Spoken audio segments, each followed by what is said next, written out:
Assalamualaikum warahmatullahi wabarakatuh. Halo semuanya, kembali lagi bersama saya Andi Setiawan SPD. Pernah nggak sih kamu merasa tiba-tiba sedih, marah, atau takut tanpa alasan yang jelas? Atau mungkin kamu sering merasa nggak percaya diri dan sulit membangun hubungan yang sehat? Bisa jadi itu karena inner childmu sedang terluka.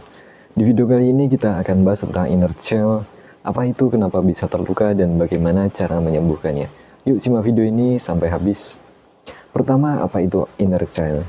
Inner child adalah sisi anak kecil yang ada di dalam diri kita. Ia menyimpan semua pengalaman, emosi, dan keyakinan yang kita alami di masa kecil.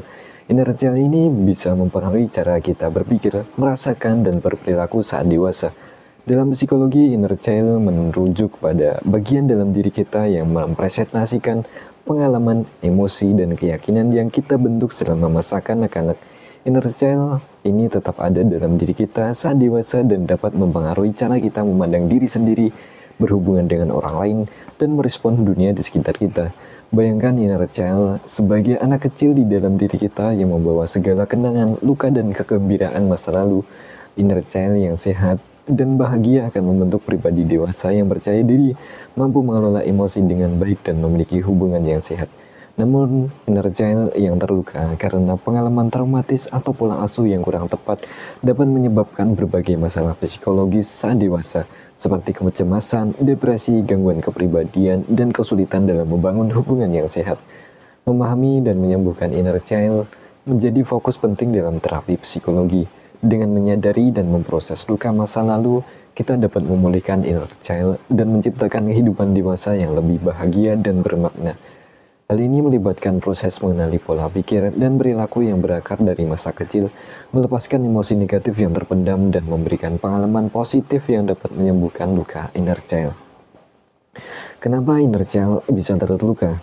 Luka inner child bisa terjadi karena berbagai hal. Misalnya, inner child atau sisi anak kecil dalam diri kita bisa terluka karena berbagai pengalaman negatif di masa kecil. Pengalaman-pengalaman ini meskipun mungkin tampak sepele bagi orang dewasa, dapat membekas dan membentuk keyakinan serta pola pikir negatif yang terbawa hingga dewasa. Beberapa contoh pengalaman yang dapat melukai inner child antara lain pengabaian emosional, kekerasan fisik atau verbal, perceraian orang tua, bullying, atau kehilangan orang yang dicintai.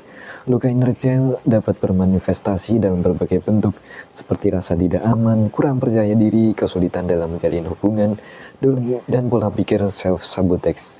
Inner child yang terluka seringkali membuat seseorang sulit untuk mengelola emosi, menetapkan batasan yang sehat, dan mencapai potensi penuh mereka. Memahami dan menyembuhkan luka inner child merupakan langkah penting dalam perjalanan menuju kesembuhan emosional dan mental. Dengan memberikan perhatian, validasi, dan kasih sayang pada inner child, seseorang dapat melepaskan beban masa lalu dan menciptakan fondasi yang lebih kuat untuk kehidupan yang lebih bahagia dan bermakna. Lantas tanda-tanda inner child yang terluka. Pertama, sulit mengelola emosi, merasa rendah diri dan kurang percaya diri, sulit membangun hubungan yang sehat, cenderung self-sabotage, takut akan penolakan atau kegagalan, sering merasa cemas atau depresi. Lantas bagaimana cara menyembuhkan inner child? Inner child bagian dari diri kita yang menyimpan pengalaman, emosi, dan keyakinan masa kecil.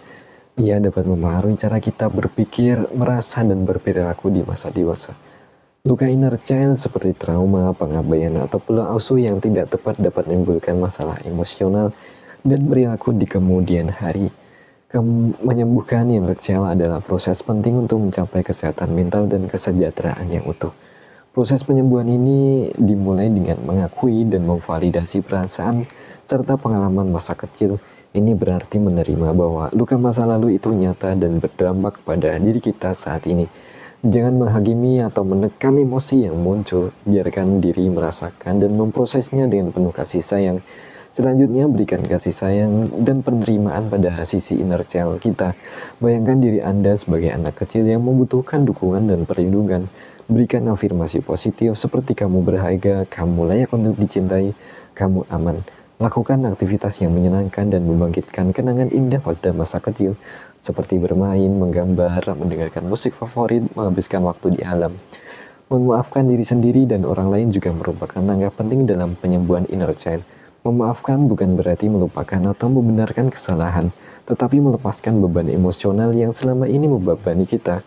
Fokuslah pada pertumbuhan dan pelajaran dari pengalaman masa lalu dan bebaskan diri untuk melangkah maju. Terakhir, penuhi kebutuhan emosional yang mungkin tidak terpenuhi di masa lalu, di masa kecil. Ini bisa berupa mencari dukungan dari orang terpercaya, mengembangkan kemampuan mengatur emosi, atau mencari bantuan profesional melalui terapi psikologis. Proses penyembuhan inner child adalah perjalanan yang unik bagi setiap individu. Bersabarlah, bersikaplah lembut pada diri sendiri, dan rayakanlah setiap kemajuan yang Anda capai. Inner child adalah bagian penting dari diri kita. Dengan menyembuhkan luka inner child, kita bisa menjalani hidup dengan lebih bahagia, sehat, dan bermakna. Semoga video ini bisa bermanfaat untuk kita semua. Jangan lupa like, komen, dan subscribe channel ini untuk video inspiratif lainnya. Sampai jumpa di video selanjutnya. Saya Adi Setiawan SBD. Assalamualaikum warahmatullahi wabarakatuh.